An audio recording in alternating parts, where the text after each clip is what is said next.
Smart ice cream বলে যে 6 এর একটা গল্প আছে, ওই গল্পটা অলরেডি আমরা পড়িয়ে দিয়েছি এবং ওরা বুঝিয়েও দিয়েছি। স্মার্ট আইসক্রিম, ধরো পরীক্ষায় স্মার্ট আইসক্রিম থেকে প্রশ্ন দিল বা উপরে সিন দিয়ে দিল, সিন থেকে আমরা একটা কোশ্চেন পেয়েছি, যেমন what did mister PP sell.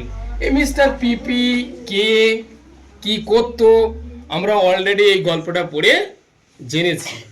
পরীক্ষায় ধরো সাপোজ উপরে লেখা থাকছে রিডিং কম্প্রিহেনশন সিন, এই লেখাটা অবশ্যই থাকবে।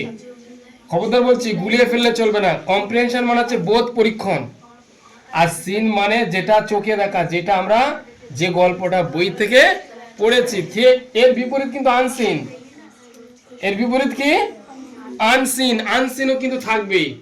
আনসিন মানে অদেখা কোনো একটা রিসেন্ট ঘটনা বা কোনো একটা লোকের ঘটনা দিয়ে দেবে। সিন যেমন করে লিখতে হয়, ঠিক আনসিনও ঠিক তেমন লিখতে হবে, ঠিক আছে? তো আজকে আমরা স্মার্ট আইসক্রিম থেকে একটা প্রশ্ন সলভ করব, কিভাবে প্রশ্নের উত্তরটা লিখব। প্রথম কথা নাকি WH question. Stop everyone, just keen attention, don't talk, just see the white board. What did mister PP sell, এটা হচ্ছে মেন ভার্ব, আর ডিড হচ্ছে অক্সিলারি ভার্ব। এই যে অক্সিলারি ভার্ব এখানে আছে ডিড পাস্টে, আর এখানে কি করেছে? প্রেজেন্টে লিখে দিয়েছে।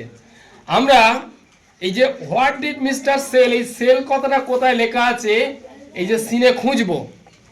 ওই যে গল্পটা দেওয়া থাকবে, ওই গল্পতে লেখা থাকবে what did mister PP sell, এরকম লেখা থাকবে না, ঠিক আছে? এই সেল কথাটা কোথায় লেখা রয়েছে বা সোল কথাটা লেখা রয়েছে দেখতে হবে। এই যে এর পাস ফর্ম হচ্ছে সোল, ঠিক আছে? সোল কোথায় লেখা রয়েছে খুঁজতে হবে। এটা তো দেবই না প্রশ্নপত্রে, উত্তরপত্রে এটা দেবই না। আমরা এবার লিখবো, সাবজেক্ট লিখবো মিস্টার পিপি, ঠিক আছে? এবারে এটা আছে মানে পাস্ট টেন্সে লেখা আছে, পাস্ট টেন্সে, ঠিক আছে? তো মিস্টার পিপি, এরপরে এর পাস্ট টেন্স দেবো, পাস্ট টেন্স দেবো সোল্ড, এসওএলডি সোল্ড, ঠিক আছে? কি বিক্রি করতো? মিস্টার পিপি সোল্ড আইসক্রিম, ঠিক আছে? এই শুধু এটা দিলেই হয়ে যাবে, মিস্টার পিপি সোল্ড আইসক্রিম। এই যে লেখাটা আমরা লিখলাম, এই যে সোল্ড, এখানে যদি সোল্ড যদি না দিই আমরা ভুল করব, কারণ এটা পাস্টে লেখা আছে এবং সেলের, এই সেলের পাস্ট ফর্ম হচ্ছে সোল্ড, ঠিক আছে? আমরা V3, V2, V1 অর্থাৎ ফর্মস অফ ভার্ব করতে গেলে আমরা একটু আগের দিন বুঝিয়ে দিয়েছিলাম রাইট ফর্মস অফ ভার্ব, ঠিক আছে? এই রাইট ফর্মস অফ ভার্ব করতে গেলে প্রত্যেকটা ভার্বের পরিবর্তন জানতে হবে। যেমন ভার্বের 1 নম্বর ফর্ম, ভার্বের 2 নম্বর ফর্ম, এগুলো অবশ্যই জানা দরকার। না জানলে অনেক সমস্যায় পড়তে হয়। যেমন গিভ, গিভ মানে কি? দেওয়া। 2 নম্বর ফর্ম হচ্ছে গেভ, 3 নম্বর ফর্ম হচ্ছে গিভেন। তাহলে এই যে 1 নম্বর, 2 নম্বর, 3 নম্বর, এগুলো অবশ্যই প্রত্যেকটা ভার্বের পরিবর্তন জেনে রাখা দরকার। তাহলে আমরা এইটা কিভাবে লিখবো বুঝতে পেরেছি? What did mister PP sell, আমরা এরকম লিখবো মিস্টার পিপি সোল্ড আইসক্রিম, ঠিক আছে? আশা করি বুঝতে পেরেছিস।